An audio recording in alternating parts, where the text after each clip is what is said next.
Hello everyone, welcome back to the channel. So students, issue of debentures में हमने issue of debentures at par भी कर लिया, at premium भी कर लिया और हमारा एट डिस्काउंट भी हो गया। सो आज हम करने जा रहे हैं मोस्ट इम्पॉर्टेंट टॉपिक, जो है रिडेम्पशन ऑफ डिबेंचर्स। अब बच्चे, हमें पता है डिबेंचर्स क्या होते हैं। जब कंपनी को पैसे की ज़रूरत होती है, वो पब्लिक से लोन लेती है, उसे हम डिबेंचर्स बोलते हैं। जब वो बदले में डिबेंचर्स इशू कर देती है, okay.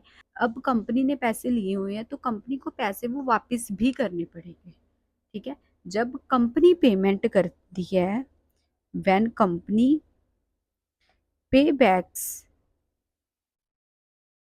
Amount to the public is termed as redemption of debentures. उसे हम क्या बोलते हैं?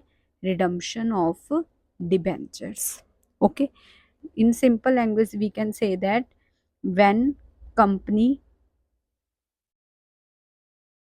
pay back the loan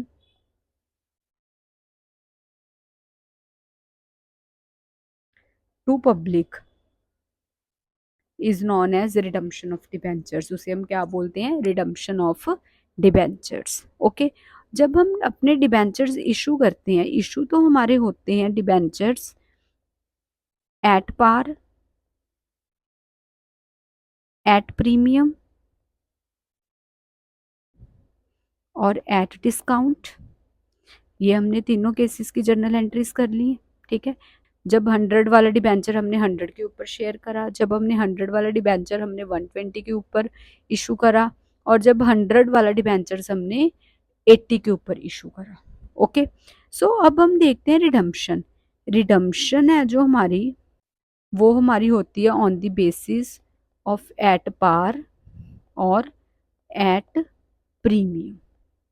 company है वो इशू कर सकती है एट पार, प्रीमियम और डिस्काउंट के ऊपर, लोन अमाउंट वापस करनी है पब्लिक को, तब वो डिस्काउंट के ऊपर पब्लिक पैसा नहीं लेगी, वो लेंगे या तो एट पार या फिर एट प्रीमियम, ओके। जब कंपनी की रेपुटेशन बहुत अच्छी होती है, वो अपना शेयर ज़्यादा कॉस्ट में सेल कर देती है। सो अब देखो, नेक्स्ट हमारे यहाँ पे कितने केसेस बन रहे हैं। Case 1, issue at par, redeem at par. जब हमने इशू भी पार पे करना है और हमने रिडीम भी पार पे करना है। Case 2, issue at premium, redeem eight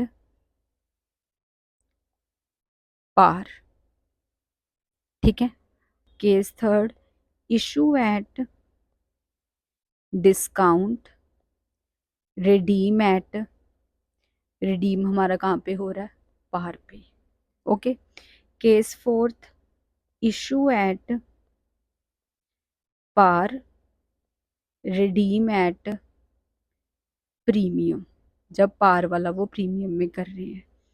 case 5, issue at premium, redeem at premium, okay.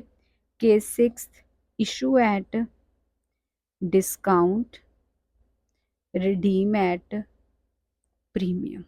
अब हम देखते हैं इनकी अमाउंट क्या बन रही है, ओके। सो चेक, जब बच्चे 100 वाला शेयर है, हमने इशू करा है 100 के ऊपर ही और हमारा रिडीम हुआ है 100 के ऊपर ही, ओके। इशू एट प्रीमियम, 100 वाला शेयर बच्चे हमने इशू करा 120 के ऊपर, बट जो हमारा रिडीम हुआ है 100 रुपीज़ के ऊपर, ओके। डिस्काउंट, 100 वाला शेयर जब हमने इशू करा 80 के ऊपर, बट हमारा रिडीम हुआ है 100 के ऊपर, ओके। देन नेक्स्ट है इशू एट पार, हमने 100 वाला शेयर 100 पे इशू करा है, बट रिडीम एट 120, प्रीमियम के ऊपर रिडीम हुआ है। इशू एट प्रीमियम, 100 वाला शेयर हमने 120 पे इशू करा है, बट रिडीम एट प्रीमियम पे ही हमारा रिडीम हुआ है, दैट इज़ जो हमारी फेस वैल्यू से ज़्यादा अमाउंट होएगी, ओके। इशू एट डिस्काउंट, जब 100 वाला शेयर हमने 80 पे इशू करा है और redeem at premium, that is 120, premium हमारा 10 भी हो सकता है, 20 भी हो सकता है, 30 भी हो सकता है, जितना मर्जी हो सकता है। ओके, अगर हम अपने ऊपर ही अप्लाई करें, हम देखें, हम पब्लिक हैं, ठीक है, हमने लोन दिया कंपनी को 1 लाख का। अब बच्चे अगर कंपनी हमें कहे कि मैं 1 लाख का 90,000 आपको पे बैक करूँगी, क्या हम एक्सेप्ट करेंगे? नहीं।